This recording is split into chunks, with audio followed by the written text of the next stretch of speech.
damos comienzo. Lo primero que quisiera ver con ustedes es si alguna intentó hacer el ejercicio que les propuse, es decir, el cambio de narrador Sí, del relato que escribieron la semana pasada, ¿sí? Sí. sí. Bueno, entonces me gustaría que comenzáramos con eso, haciendo lectura de ese experimento para que todos podamos escucharlo y ver cómo quedó. ¿A quién le gustaría comenzar esta vez?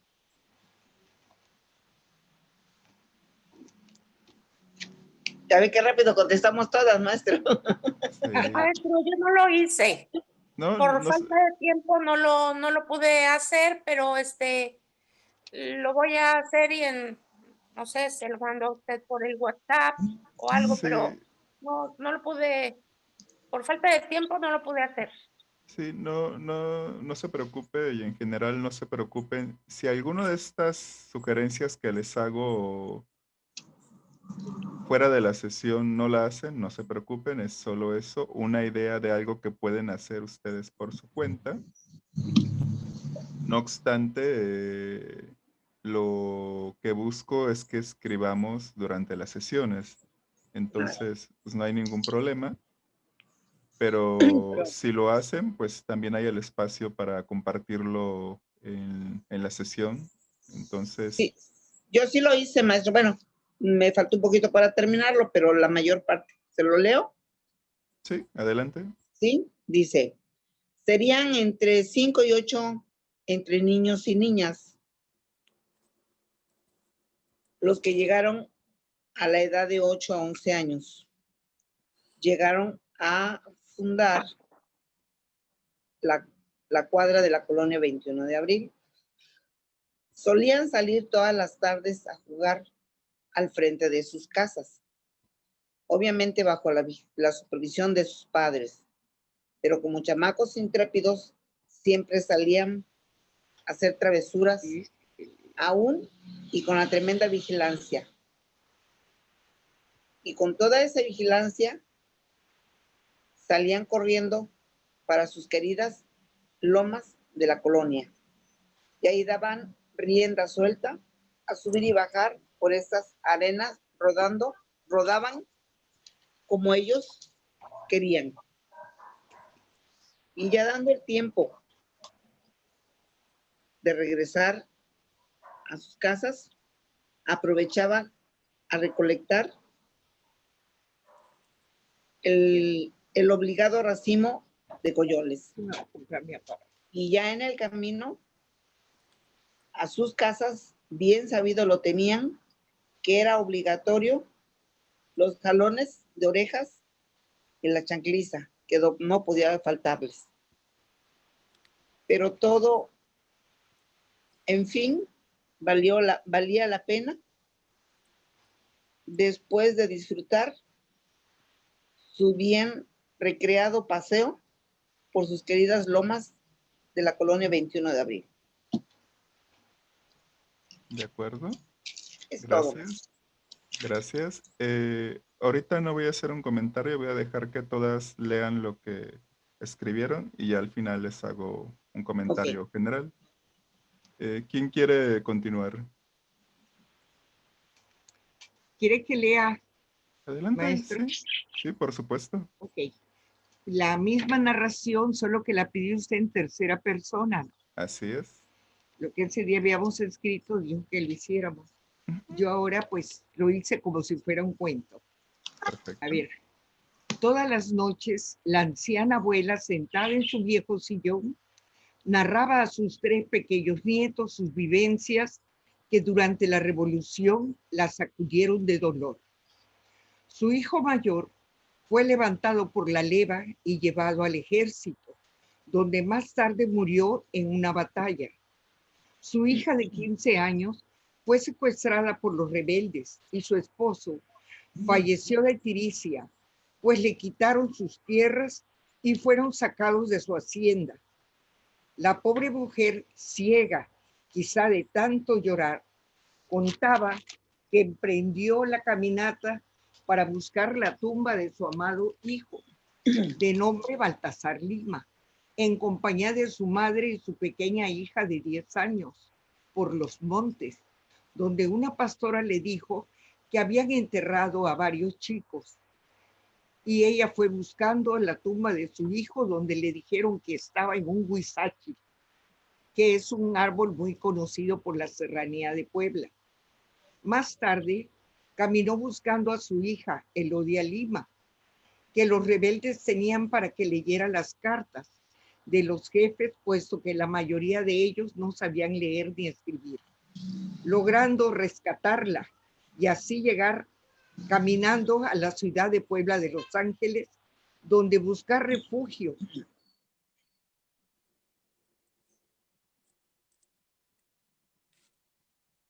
y seguir su perecía, que estaban con más tranquilidad para trabajar y vivir. Eso es lo que puse, maestro. De acuerdo, gracias. Una pregunta. Dígame. No, para todos. ¿Se cortó para todos o solamente para mí se cortó un momento? Para todos, Para para todos. todos. Ok, Sí, maestro. vale. Continuamos. Adela, No lo terminé, maestro. no importa lo que tengan, es nada Lo más que tenga. para que vean cómo se escucha en tercera persona. Ah, ok. A ver si lo logré. Adelante. Tu primer día de colegio. Apenas tiene 5 años cuando la vida le dio unos momentos muy inquietantes. Lo llevó a vivir algo desconocido para él. El momento vivido fue eterno. Su madre, acompañada por su madrina, una monja alta, pálida, vestida de azul marino y toga blanca, Sor Josefina Guerra Garza, por cierto, de Veracruz, muy seria, con voz fuerte, que a él le pareció un trueno. Llegaron a la puerta de madera tallada, muy vieja, tan grande que creyó que era tan inmensa que no podría terminar de verla. Cuando se abrió la hoja, una cara risueña preguntó si tenían cita con la superiora. Ella lo vio de pies a cabeza y le sonrió. «Estarás bien aquí», le dijo. Quizá vio en él que su cara de incertidumbre y creyó conveniente sonreírle. Y estaba de verdad asustado. No conocía el lugar ni sabía qué le esperaba. En sus ojos creyó descubrir todo lo que había en el lugar. Entraron por un pasillo largo con macetas en la barda, no muy alta, con gran variedad de flores de todos colores. Muchos niños con su uniforme estaban formados en el gran patio de cantera rosa, que con curiosidad lo veían. Pronto se enteró de que ese sería para muchos años su hogar y que ellos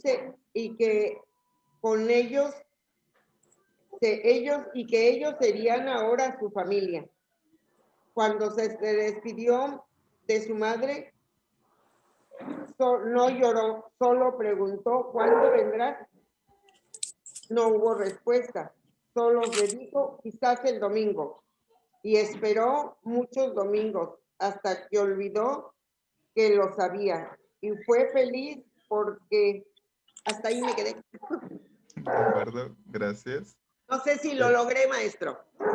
Bueno, ahorita les comparto mi comentario. Por ahí la vi rumiando un poco, Andrea. ¿Quiere compartir algo? Sí, estaba escribiendo. Ok. Corría el año de 1960 cuando una niña de nombre María Andrea Cornejo Méndez, quien acudió con su madre a una ceremonia de la Heroica Escuela Naval Militar, ubicada en un bello pueblito de pescadores llamado Antón Lizardo, cerca del puerto de Veracruz. La niña, llegando, se impresionó, pues toda la entrada estaba llena de bellos pinares que ululaban y parecía como diciendo, bienvenidos, y una bella brisa que la hacía sentir muy bien. Ya adentro les ubicaron a ella y a su madre en un lugar donde podrían apreciar la ceremonia. Y su madre le hizo una recomendación, aquí quietecita, sin estar de inquieta. Hasta ahí logré escribir. Ok, está bien. Gracias. Gracias a todas por leer lo que escribieron una vez más. Pues la idea era eso, que probaran a escribir el mismo Maestro, relato. ¿Sí? no lo escucho casi. Ah, a ver. A ver, ¿me escuchan? Está comiendo. Allá un poco mejor. ¿Quién sabe qué moví? Bueno. Pues sí, les decía, la idea era que pues probaran a escribir desde otra perspectiva, de manera particular desde la tercera persona, que es algo propio de las novelas, aunque también hay novelas en primera persona, pero es más frecuente encontrarnos con novelas escritas en tercera persona, donde pues tenemos un narrador que digamos puede ver todo, puede hasta saber lo que sienten los personajes o lo que Clara, piensan. Clara, te Y metes con pues él allá y me apagas. la idea de este No voy ejercicio a... era también para dar paso a lo que vamos a ver a continuación, que Después, es la novela histórica, que por sus características se suele escribir en tercera persona para poder darnos ese panorama amplio sobre un momento de la historia determinado, pues suele recurrir a las perspectivas de distintos personajes. Esto no siempre es así. Habrá novelas históricas escritas en primera persona. Antes de compartirles el material de hoy, quisiera preguntarles si tuvieron oportunidad de escuchar el fragmento de la novela de Zapata. ¿Y Yo qué no. tal? el que vimos la semana pasada. Ujú. Bueno, si no lo han escuchado, les recomiendo mucho que lo escuchen y que se pongan a pensar en qué se parece al escrito que me compartieron ahorita, Ah, que ok. hagan la La comparación. comparación. Sí, no les voy a preguntar después sobre esto, simplemente que por curiosidad escuchen atentamente ese fragmento de la novela Sí. y pues se planteen, bueno, ¿en qué se parece esto a lo que escribí, al recuerdo que escribí ahora en tercera persona? Porque esa novela está narrada en tercera persona.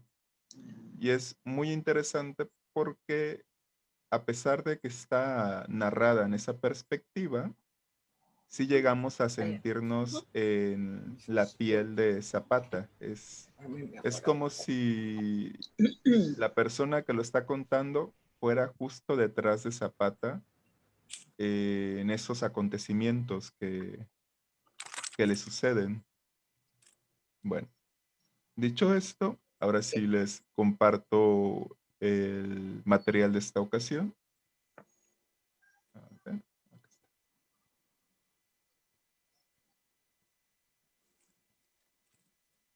Bien, ¿sí ven la presentación? Sí. Sí.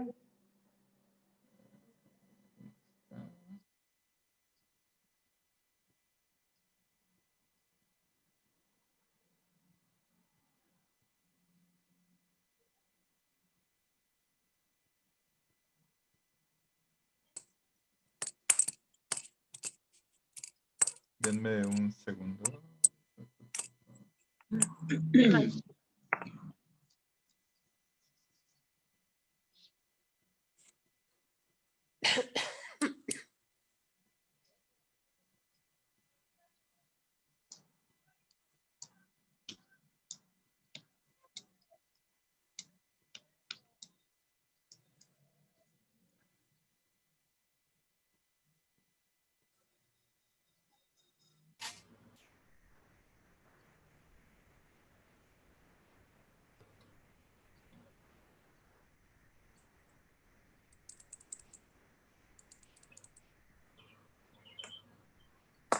Bueno,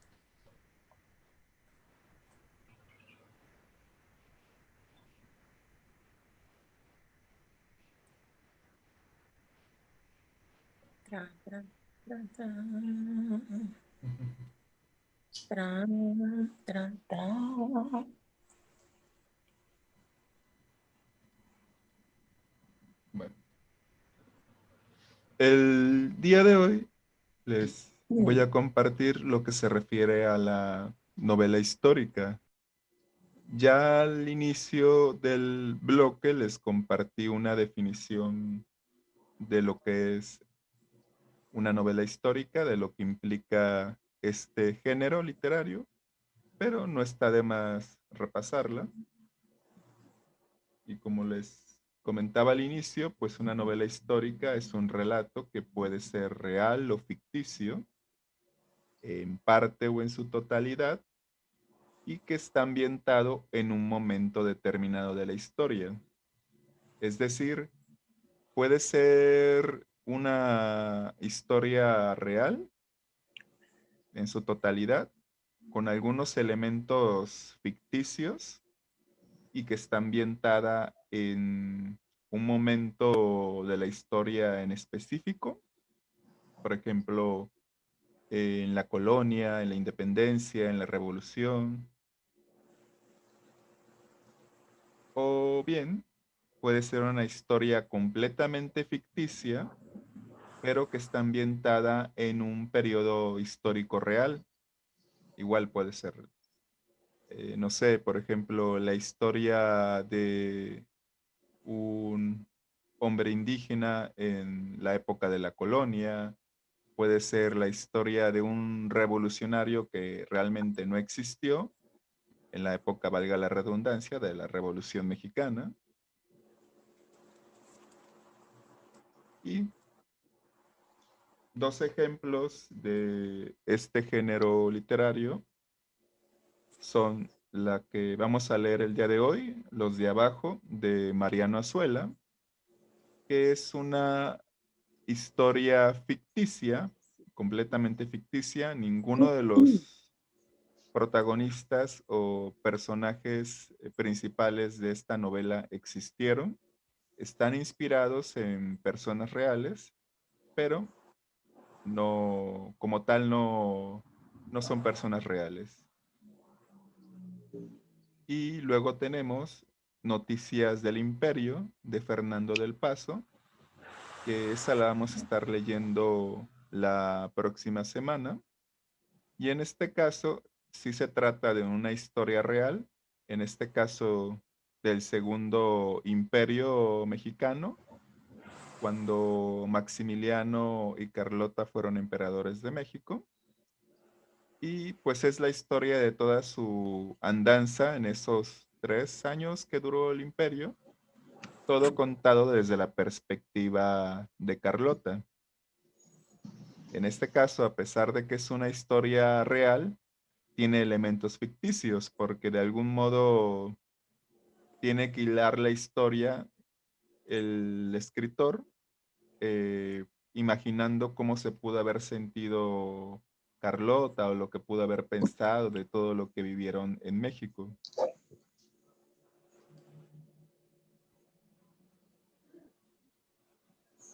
Bueno, y dentro del género de la novela histórica en México, tenemos una corriente literaria llamada la novela de la Revolución Mexicana, que ya el nombre nos dice mucho. Y es un tipo de novela cuya característica principal es que está ambientada en la época de la Revolución Mexicana.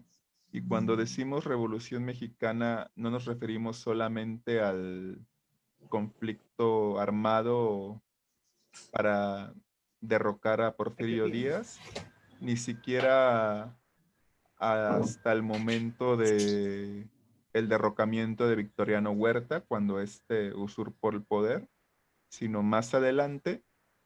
Los historiadores suelen situar el final de la Revolución Mexicana por allá de los finales de los años 30, en el gobierno de Lázaro Cárdenas, porque una revolución no solamente implica una revuelta armada, sino también esa serie de cambios que se buscan crear en un país después de esa revuelta armada para deponer a un dictador o terminar con un gobierno opresor. Y estas novelas, las novelas revolucionarias o novelas de la Revolución Mexicana, suelen estar escritas por autores que fueron testigos o participaron en ese conflicto. De este tipo de novela destacan los autores Francisco Urquizo, en la novela Tropa Vieja, Martín Luis Guzmán con La sombra del caudillo y Mariano Azuela con Los de abajo, que es la que vamos a leer el día de hoy. Bueno, sobre Mariano Azuela, pues decir que nació el año de 1873, fallece en 1952, le tocó la revolución completa, de acuerdo a lo que comentan los historiadores que duró la revolución hasta ya de los años 40. Fue un médico y escritor mexicano, originario de Lagos de Moreno, Jalisco.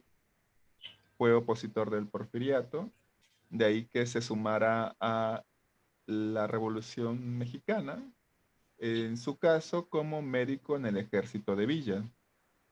Ahí observaría lo que más tarde plasmaría en sus novelas, especialmente en Los de abajo.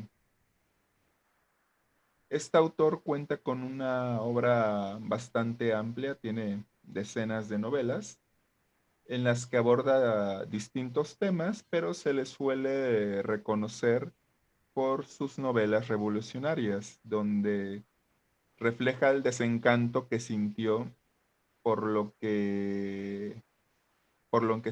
lo que se convirtió la Revolución Mexicana, lo que acabaron haciendo aquellos que en un principio buscaron deponer a un caudillo y al final se convirtieron en otros caudillos. Tan es así que en sus libros llegó a criticar a gente como Plutarco Elías Calles, Álvaro Obregón, Venustiano Carranza, entre otros. No es que les haya dedicado un libro especialmente a cada uno, sino que en sus historias no perdía la oportunidad para señalar las contradicciones de estos hombres.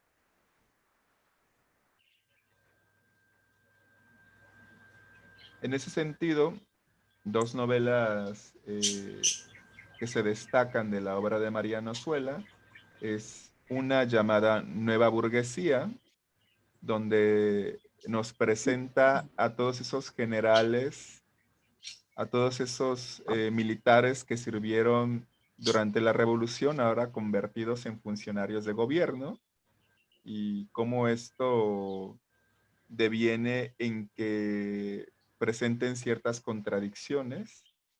Les comentaba que Nueva Burguesía pues trata de todos esos militares convertidos en funcionarios de gobierno y de cómo una vez como, como gobierno presentaron muchas contradicciones o incluso comenzaron a encarnar todo eso que criticaban del porfiriato. Y luego tenemos Mala Hierba y Esa Sangre. Son dos novelas cortas, pero ambas tratan de la misma familia, una familia dueña de una hacienda. Mala Hierba, que es la primera parte, pues trata de eh, la vida de esa familia en la hacienda durante la Revolución Mexicana, las consecuencias que tuvo la revolución para sus vidas.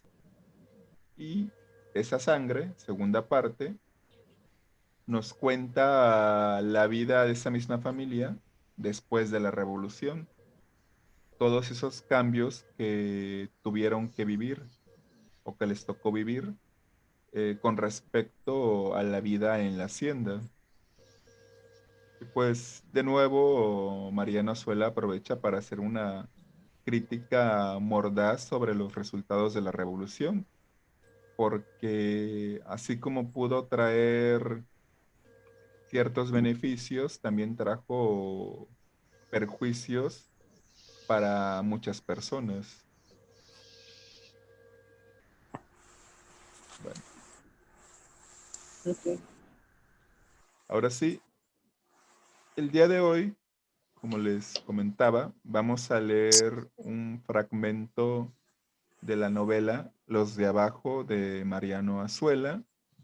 Esta es una novela que se inspira en las vivencias del escritor durante el tiempo que formó parte del ejército villista como médico. Fueron unos cuantos años en los que ya entonces escritor, ya entonces había escrito algunas novelas, no perdió la oportunidad de escribir una historia sobre lo que observó.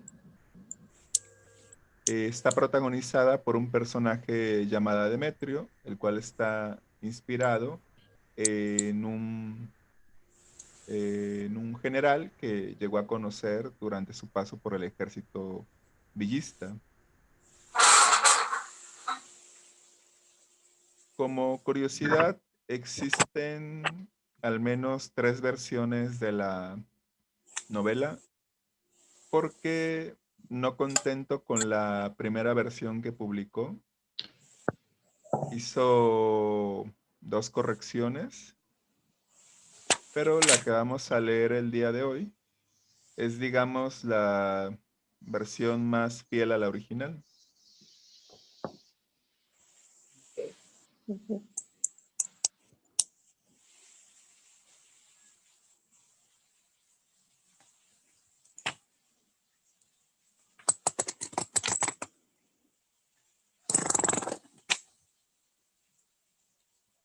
Bueno,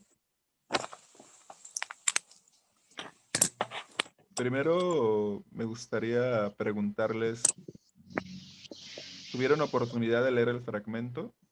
¿Sí? Sí, maestro. Ok, bueno. De todas maneras, lo vamos a leer ahorita y comentamos lo que nos parece. Bueno, esto corresponde a la primera parte, es el primer capítulo.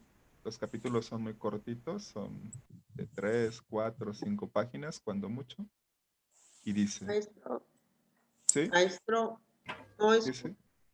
¿No? A ver, ¿ahí me escucha? ajá, mejor. Ok, vale. Si es que de pronto me alejo del micrófono. Bueno, comienzo. Te digo que no es un animal. Oye cómo ladra al palomo. Debe ser algún cristiano. La mujer fijaba sus pupilas en la oscuridad de la sierra. Y que fueran siendo federales, repuso un hombre que, en cuclillas, llantaba en un rincón, una cazuela en la diestra y 3 tortillas, en taco en la otra mano. La mujer no le contestó. Sus sentidos estaban puestos fuera de la casuca. Se oyó un ruido de pezuñas en el pedregal cercano, y el palomo ladró con más rabia. Sería bueno que por sí o por no te escondieras, Demetrio. El hombre, sin alterarse, acabó de comer, se acercó un cántaro y, levantándolo a dos manos, bebió agua a borbotones. Luego se puso de pie. Tu rifle está debajo del petate, pronunció ella en voz muy baja. El cuartito se alumbraba por una mecha de cebo. En un rincón descansaban un yugo, un arado, un otate y otros aperos de labranza. Del techo pendían cuerdas sosteniendo un viejo molde de adobes que servía de cama, y sobre mantas y desteñidas hilachas dormía un niño. Demetrio ciñó la cartuchera a su cintura y levantó el fusil. Alto, robusto, de faz bermeja, sin pelo de barba, vestía camisa y calzón de manta, ancho sombrero de soyate y guaraches. Salió paso a paso, desapareciendo en la oscuridad impenetrable de la noche. El palomo, enfurecido, había saltado la cerca del corral. De pronto se oyó un disparo. El perro lanzó un gemido sordo y no ladró más. Unos hombres a caballo llegaron vociferando y maldiciendo. Dos se apearon y otro quedó cuidando las bestias. Mujeres, algo de cenar, blanquillos, leche, frijoles, lo que tengan, que venimos muertos de hambre. Maldita sierra, solo el diablo no se perdería. Se perdería, mi sargento, si viniera de borracho como tú. Uno llevaba galones en los hombros, el otro cintas rojas en las mangas. ¿En dónde estamos, vieja? Pero con una, ¿esta casa está sola? Y entonces, esa luz y ese chamaco, vieja, queremos cenar y que sea pronto. ¿Sales o te hacemos salir? Hombres malvados, me han matado a mi perro. ¿Qué les debía ni qué les comía mi pobrecito palomo? La mujer entró llevando a rastras el perro, muy blanco y muy gordo, con los ojos claros ya y el cuerpo suelto. Mira nomás qué chapete, sargento. Mi alma, no te enojes. Yo te juro volverte tu casa un palomar, pero por Dios, no me mires airada, no más enojos. Mírame cariñosa, luz de mis ojos. Acabó cantando el oficial con voz aguardientosa. Señora, ¿cómo se llama este ranchito? Preguntó el sargento. Limón, contestó Osca la mujer, ya soplando las brasas del fogón y arrimando leña. Con que aquí es Limón, la tierra del famoso Demetrio Macías. ¿Lo oye, mi teniente? Estamos en Limón. ¿En Limón? Bueno, para mí, Plin. Ya sabes, sargento, si he de irme al infierno, nunca mejor que ahora, que voy en buen caballo. Mira nomás qué cachetitos de morena, un perón para morderlo.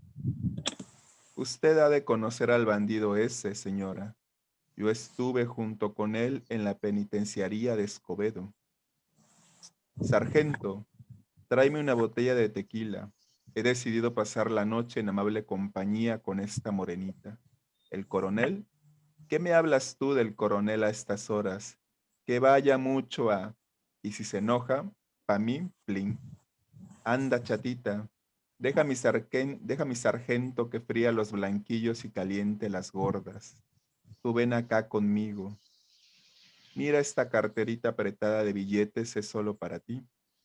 Es mi gusto. Figúrate, ando un poco borrachito por eso, y por eso también hablo un poco ronco.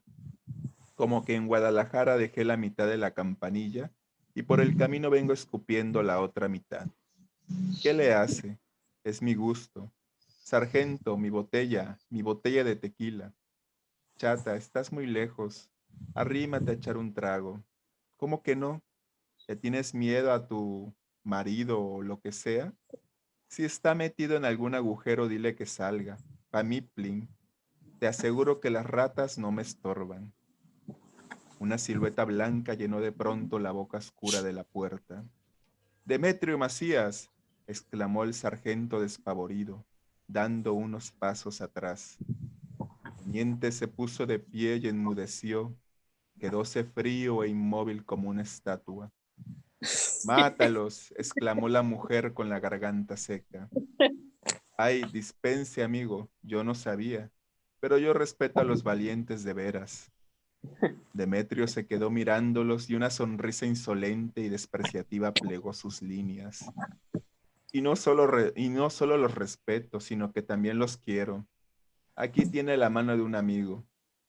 Está bueno, Demetrio Macías. Usted me desaira. Es porque no me conoce. Es porque me ve en este perro y maldito oficio. ¿Qué quiere, amigo? Es uno pobre. Tiene familia numerosa que mantener. Sargento, vámonos.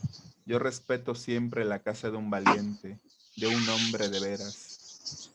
Luego que desaparecieron, la mujer abrazó estrechamente a Demetrio. Madre mía de Jalpa, qué susto. Creí que a ti también te habían tirado el balazo. Vete luego a la casa de mi padre, dijo Demetrio. Ella quiso detenerlo, suplicó, lloró, pero él, apartándola dulcemente, repuso sombrío. Me late que van a venir todos juntos. ¿Por qué no los mataste? Seguro que no les tocaba todavía. Salieron juntos, ella con el niño en los brazos. Ya en la puerta, se apartaron en opuesta dirección. La luna poblaba de sombras vagas a la montaña. En cada risco y en cada chaparro, Demetrio seguía mirando la silueta dolorida de una mujer con su niño en los brazos. Cuando después de muchas horas de ascenso volvió los ojos, en el fondo del cañón, cerca del río, se levantaban grandes llamaradas. Su casa ardía.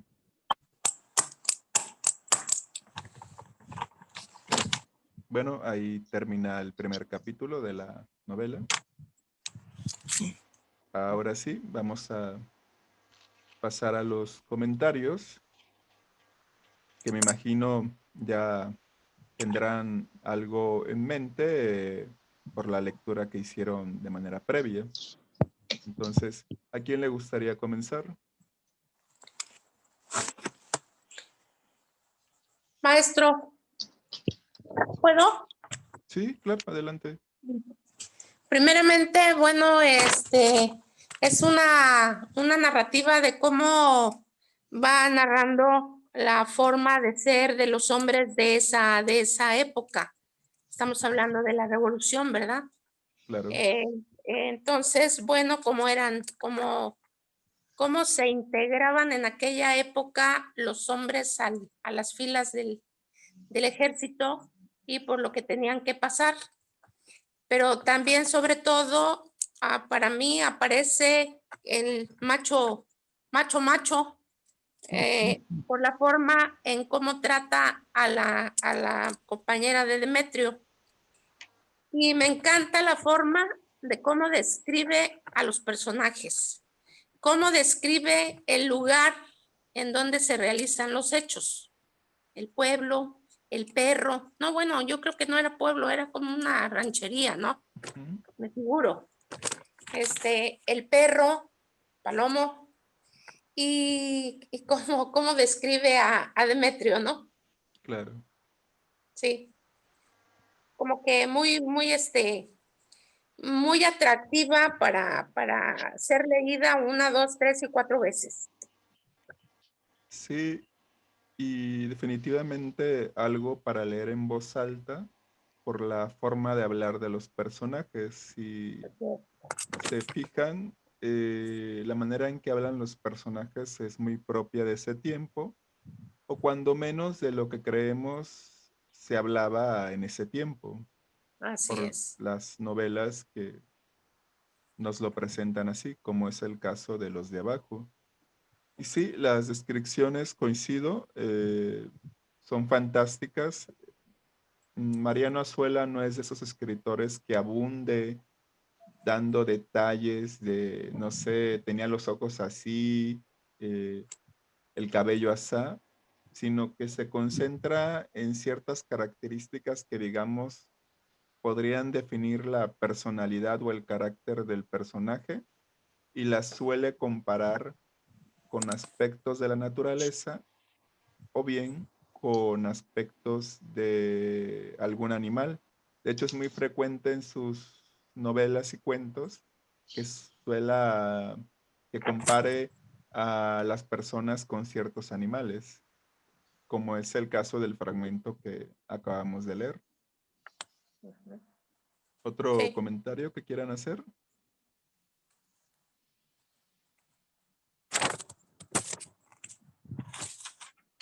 Pues a mí se me hace que es muy descriptiva, bonita la forma de narrar, que se le puede ir siguiendo la trama poco a poco y envolviendo, porque lo va llevando a uno a, a las sensaciones del momento, el miedo, la angustia, el coraje y la valentía, ¿no? La cobardía de los matones y la valentía de Demetrio. Claro.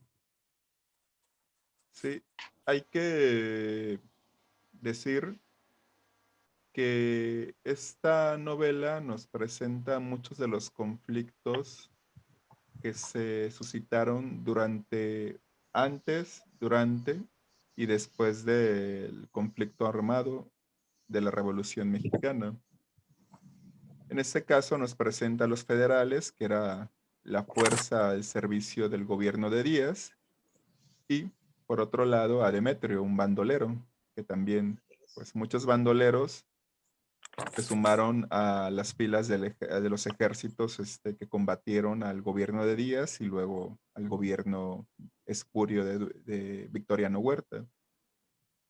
Y retomando lo que comentaba Andrea, pues sí, también te deja ver el carácter de los hombres de ese tiempo, ese machismo, ese envalentonamiento, ese saber no meterse con quien no deben de meterse. Por ejemplo, apenas vio el federal a Demetrio, pues dijo, no, aquí no puedo hacer de las mías.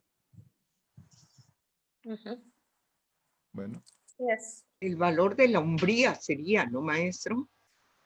Cuando pues el hombre se había ganado todo el valor por su actitud.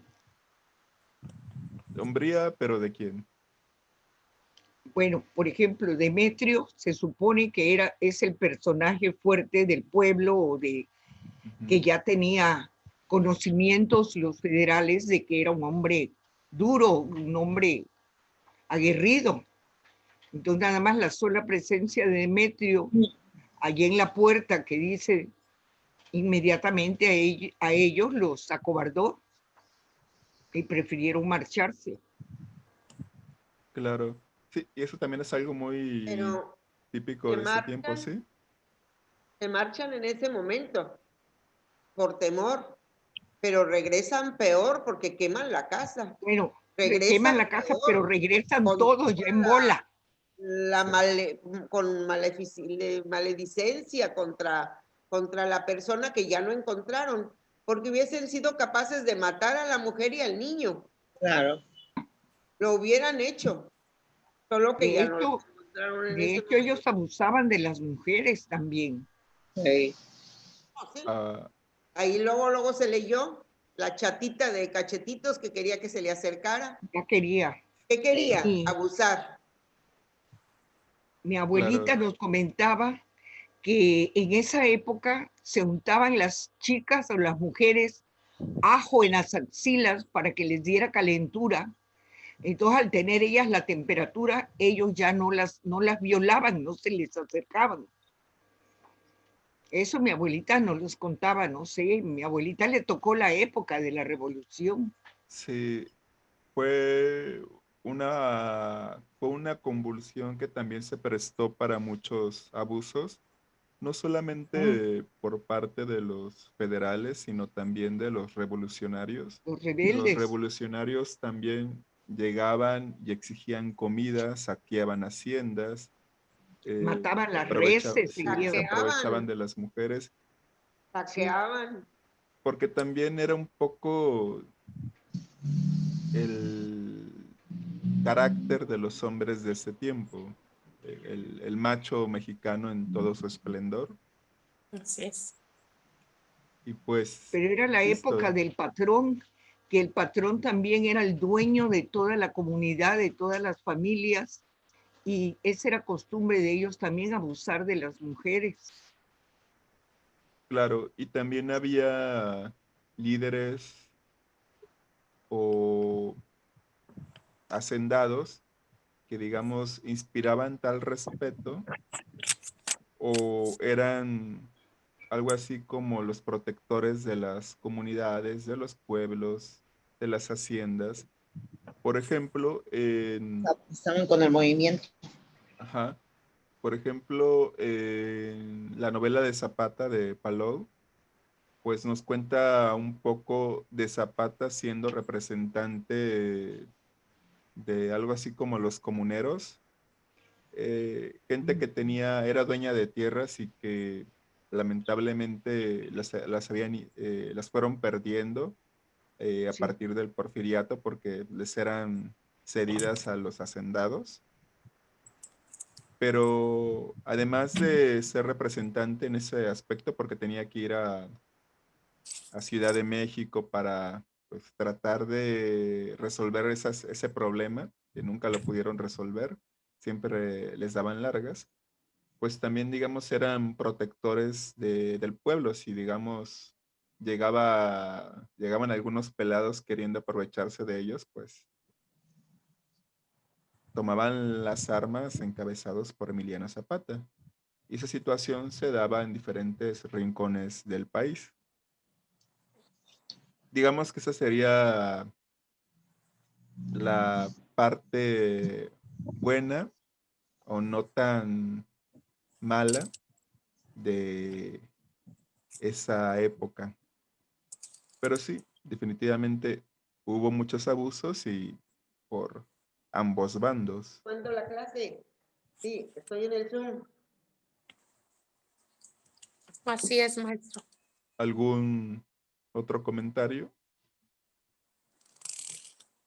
A mí me llama mucho la atención, este, la,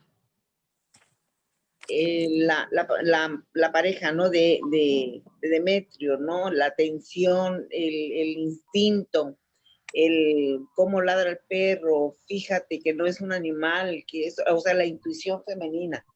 Eso es lo que me llama, aunque son muy machos y muy todo, pero siempre tiene que ver algo, la participación de la mujer, siempre. Claro, sí, definitivamente eh, no se reconoce lo suficiente, pero sin duda alguna la mujer contribuyó de forma significativa a la Revolución Mexicana. Claro. No solamente como soporte de los revolucionarios, sino también como revolucionarias. Lo que pasa es que es una parte de la historia que se ha borrado o invisibilizado, pero sí que hubo grandes revolucionarias y que de hecho quisieron reclamar lo que les correspondía por su servicio. Como sabrán, a todos aquellos que sirvieron durante la revolución, pues les dieron tierras o algún reconocimiento o algún apoyo económico. Pues cuando estas mujeres que participaron de manera activa en la revolución, quisieron reclamar lo que les correspondía, pues las ignoraron completamente porque eran mujeres, de Así es. acuerdo al razonamiento de esos tiempos. Claro. Pero sí, definitivamente las mujeres también aportaron y de forma importante a lo que fue la Revolución Mexicana. Así es. Pero sí, y antes de que pierda la idea, es interesante el personaje de Demetrio porque a lo largo de la novela vamos viendo cómo esos ideales o esas convicciones se van degenerando o empieza a entrar en ciertas contradicciones que hacen a uno cuestionar la validez de la revolución. Otro aspecto también antes de que pierda la idea es que, pues sí, la mujer estaba alerta porque la novela está ambientada, la novela comienza ya con la Revolución Mexicana, habiendo iniciado, entonces, pues sí, aquellos que estaban involucrados o los bandoleros, pues tenían que estar alerta porque les podía tocar en cualquier momento la llegada de los federales. Claro. Así. ¿Algún otro comentario? Maestro, pero Sí, también en esa época le llamaban bandolero al que no estaba del lado de las filas de los federales. A veces no eran bandoleros, pero se les adjudicaba el nombre por no estar en las filas del ejército.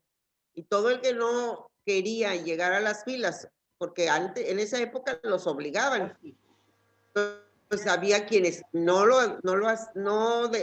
se afiliaban y les causaba que les llamaran bandoleros, aún sin serlo. claro. Sí, Nos por vemos luego.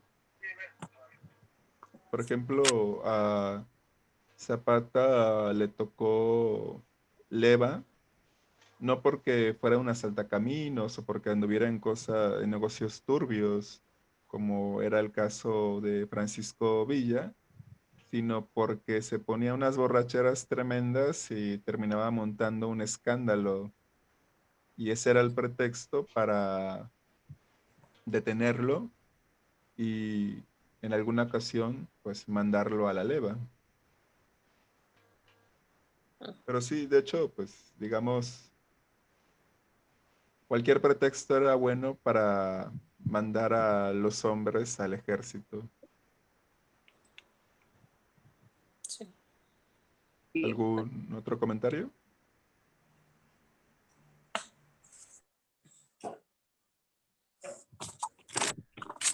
No tenías muchas alternativas, ¿verdad?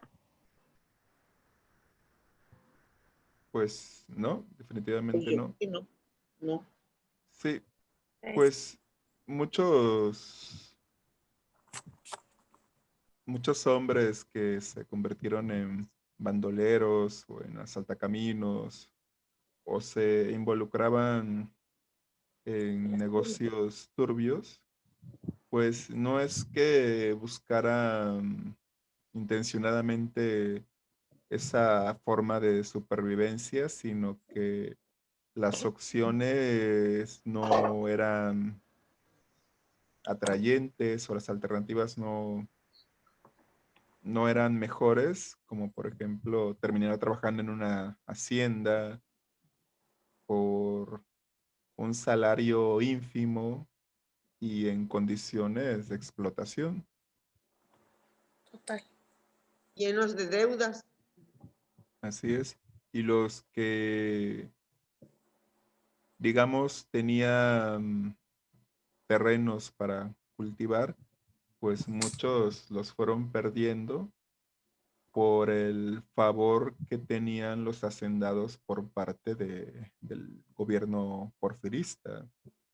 En el caso de Zapata, pues en la novela de Zapata se nos cuenta cómo el pueblo al que representaba el Emiliano Zapata, pues fue perdiendo sus tierras y que a pesar de todos sus esfuerzos de intentar resolverlo por la vía jurídica, porque ellos tenían unos títulos que se remontaban a la época de la colonia, que los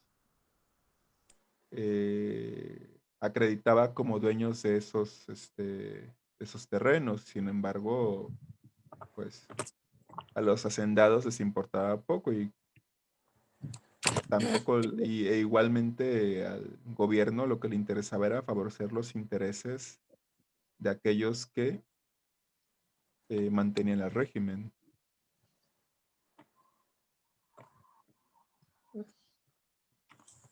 Bueno, Mi abuelita nos comentaba que ella vio cuando se fue Porfirio Díaz, que lo embarcaron aquí en Veracruz. Nos hizo una vez que cómo lo trajeron en el tren y luego lo mandaron en un barco. sí. Lo sacaron de aquí de Veracruz, nos comentaba eso. Así que cuando a mí me tocó leer la historia de México, pues yo me la sabía de viva voz, porque a mi abuela le tocó vivir todo lo que sucedió durante esa época en el centro de la República, que era donde ellos vivían, y venir a dar hasta la costa. Sí, que Quizá por eso a veces me siento revolucionaria. Posiblemente los llevo en la sangre. pues sí, es verdad, Porfirio Díaz salió por aquí, por Veracruz, Sí, y en esos años Veracruz, un estado conservador, afín al régimen porfirista, pues se le despidió con grandes honores.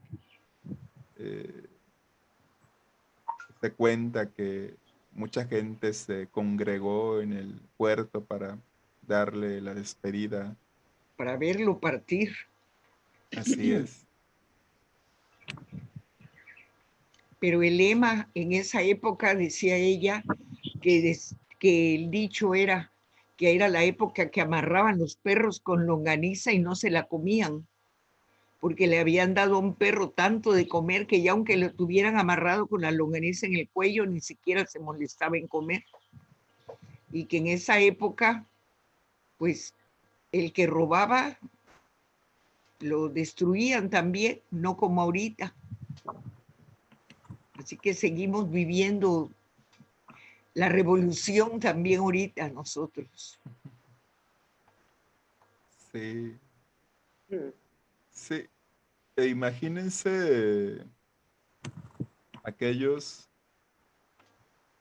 que ya a 10 años del final del conflicto armado, o digamos,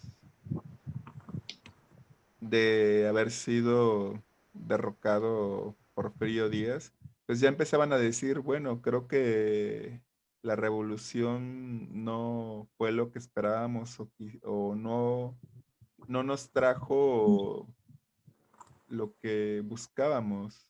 O sea, ya desde entonces había gente que decía, pues quizá las razones por las que hicimos este movimiento o en lo que se convirtió, pues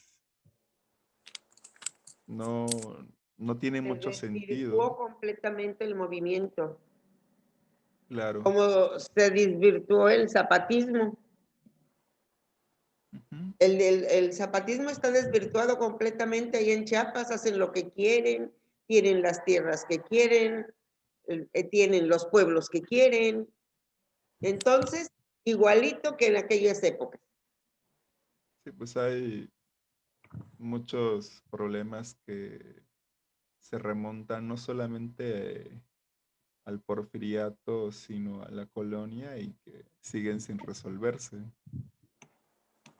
Pero pues justamente es lo que se buscó con la novela revolucionaria, dar cuenta de las contradicciones de este conflicto, dar cuenta de las contradicciones de aquellos que lo lideraron y de aquellos que ocuparon el lugar de Porfirio Díaz con un nuevo régimen que de nuevo parecía solo tener el nombre porque se quedaron muchas de las viejas mañas o viejas costumbres.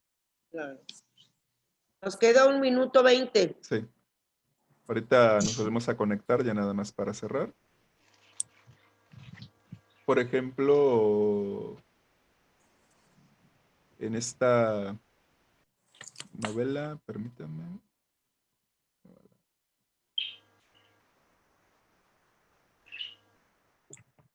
Ya nada más para terminar, pues sí, definitivamente uno de los aspectos de la novela revolucionaria, pues es esa crítica, ese cuestionamiento a la Revolución Mexicana como movimiento de transformación. Pues se pone en entredicho si efectivamente este conflicto devino en un cambio para mejor en el país o las cosas en realidad empeoraron. Es una cuestión de la que han discutido ampliamente los historiadores, algunos poniéndose del lado del porfiriato, otros del lado de los revolucionarios y otros más, creo los más sensatos, pues sabiendo valorar tanto lo positivo y negativo que nos dejó el porfiriato y lo positivo y negativo que trajo la Revolución Mexicana. Con esto terminaríamos o dejaríamos de lado lo que tiene que ver la Revolución Mexicana. Ahora vamos a leer algo diferente, algo un poco más hacia atrás.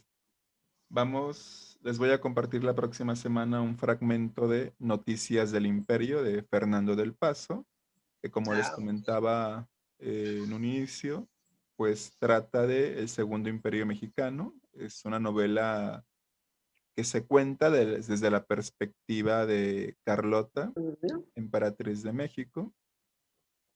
Y pues creo que será una lectura de lo más interesante. Claro.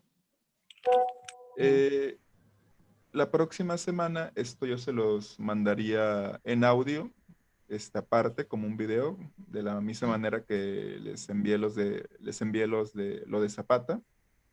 Y la sesión virtual la ocuparíamos más bien para hacer un ejercicio de escritura. Ok. Yo igual estaría compartiendo los datos para conectarse un día antes. Y otra cosa. Yo ahorita les voy a mandar el archivo en electrónico de la novela completa de Los de Abajo, por si tienen interés en leerla. Es una novela no muy extensa. Son unas... Bueno, no, sí, es algo extensa. Son como 400 páginas, pero porque tiene una larga introducción, pero es una novela que se deja leer bastante bien. Bueno, amén, amén. Así es. Bueno, pues sin más que agregar, les agradezco mucho que hayan participado en esta ocasión y pues espero que se mantenga esta participación en futuras sesiones.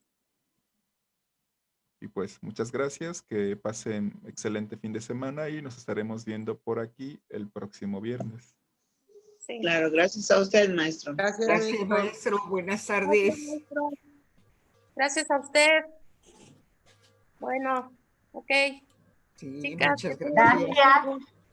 Gracias a Gracias, todas Lidia. ustedes. Conchita, no se le Sí, olvide dime, su, Lidia. no se le olvide hoy su sesión, No, no, aquí me quedo. pero usted se comunica con ella. ¿Cómo? Bueno, yo me voy a quedar aquí